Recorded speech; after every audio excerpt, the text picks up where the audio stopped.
A inicios de la década de los 80, la informática doméstica empieza tímidamente a despegar. Hasta entonces, los ordenadores han sido enormes máquinas que uno solo podía encontrar en laboratorios y centros tecnológicos. Pero como una curiosidad técnica, el virus de la informática empieza a extenderse entre los aficionados a la electrónica y la tecnología. Hay que recordar que en aquel entonces, los ordenadores eran poco menos que calculadoras con esteroides, y el ciudadano medio no acababa de verles la utilidad. La compañía dirigida por Clive Sinclair lanza en el año 1980 el ZX80, un microordenador que se vendía por piezas y lo tenía que montar uno mismo, al estilo de los muebles de IKEA. En 1981 llega el siguiente modelo, el ZX81. Pero la revolución llegó con el tercero de la familia, mucho más avanzado que sus predecesores, el ZX Spectrum. Este microordenador con teclado de goma y 16 o 48K de memoria fue el que trascendió los círculos de fans de la informática para llegar a los hogares de la gente común. No estaba solo en el mercado. Tuvo que competir con MSX, Amstrad y Commodore. Pero ya fuera por precio, por catálogo de juegos o por la razón que sea, el Spectrum triunfó en España así como en el Reino Unido. Originalmente en la mente de su creador, Clive Sinclair, y en la de los padres que lo compraban para su hijo, el Spectrum era una máquina educativa. De hecho, se creó con la idea de ganar un concurso de la BBC para introducir los ordenadores en los colegios británicos. Pero el contrato se lo llevó finalmente el BBC Micro, de Acorn Computers. Pero como decían en Parque Jurásico, nada puede parar la vida, esta siempre encuentra un camino. Del mismo modo, los videojuegos que apenas habían empezado a abrirse paso en el mercado del ocio, además de en las mentes y corazones de aquella generación, no tardaron en infectar el Spectrum también. Y esta fue una de las principales razones de su éxito, si no la principal. El Spectrum se compraba para aprender informática, la profesión del futuro, decían, pero terminaba usándose para jugar. El reinado del Spectrum, bajo sus distintas formas como ZX Spectrum, Spectrum Plus, Spectrum Plus 2 y Spectrum Plus 3, comprende 10 años, que van desde su lanzamiento en 1982, pasando por su compra por Amstrad en el 86, cuando la empresa de Sinclair se fue a pique tras el fracaso del C5, hasta llegar al momento en el que Amstrad deja de fabricarlo en el año 1992. A lo largo de su historia, los juegos de Spectrum muestran una clara evolución técnica conforme los desarrolladores van conociendo la máquina más a fondo y la industria del videojuego madura hasta el punto que juegos lanzados con varios años de diferencia parecen pertenecer a sistemas distintos.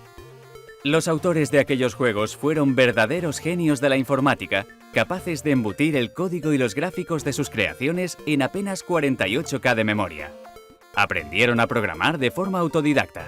Aprendieron a diseñar juegos prácticamente sobre la marcha, sin tener en quién inspirarse ni a quién preguntar.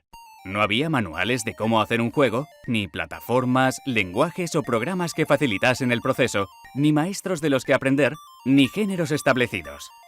Fueron los pioneros, y los desafíos técnicos a los que se enfrentaron poco o nada tienen que ver con los que se encuentra un diseñador de juegos actual.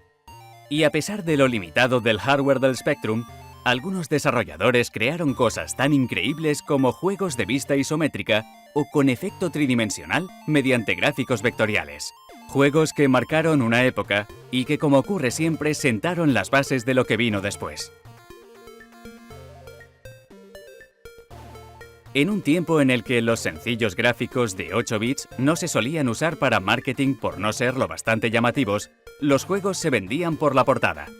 Y aquellas portadas forman una parte importante de la nostalgia de toda una generación.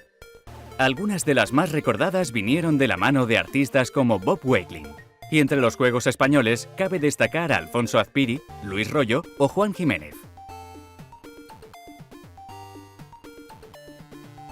El medio de contacto de los españoles con el mundo del Spectrum fue la revista Micro Hobby. El número 1 apareció en los kioscos en 1984 y se despidió de nosotros con el número 217 en 1992. A través de sus páginas nos informamos de los nuevos lanzamientos, conocimos a los autores detrás de los juegos, aprendimos los rudimentos de la informática, resolvimos dudas, participamos en concursos y hasta hicimos amigos en una época en la que no existía Internet. Durante esos años, vivimos lo que se dio a llamar la edad de oro del software español.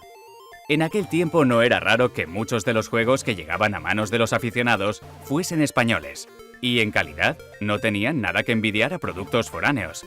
Compañías como Dynamic, Topo, Opera o Made in Spain, que más tarde pasaría a llamarse Zigurat, reinaron durante la época de los 8 bits. Desgraciadamente, cuando el mundo dio el paso a los 16 bits a inicios de los 90, no supieron o no pudieron adaptarse a la evolución del mercado y desaparecieron.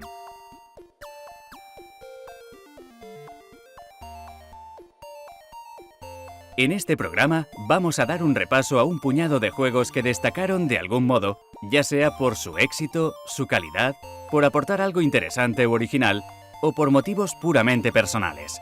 Vamos a conocer a sus autores, sus mecánicas de juego y cómo han aguantado el paso del tiempo.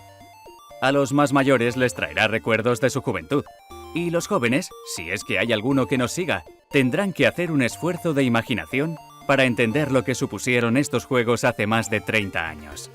Esperamos que os guste.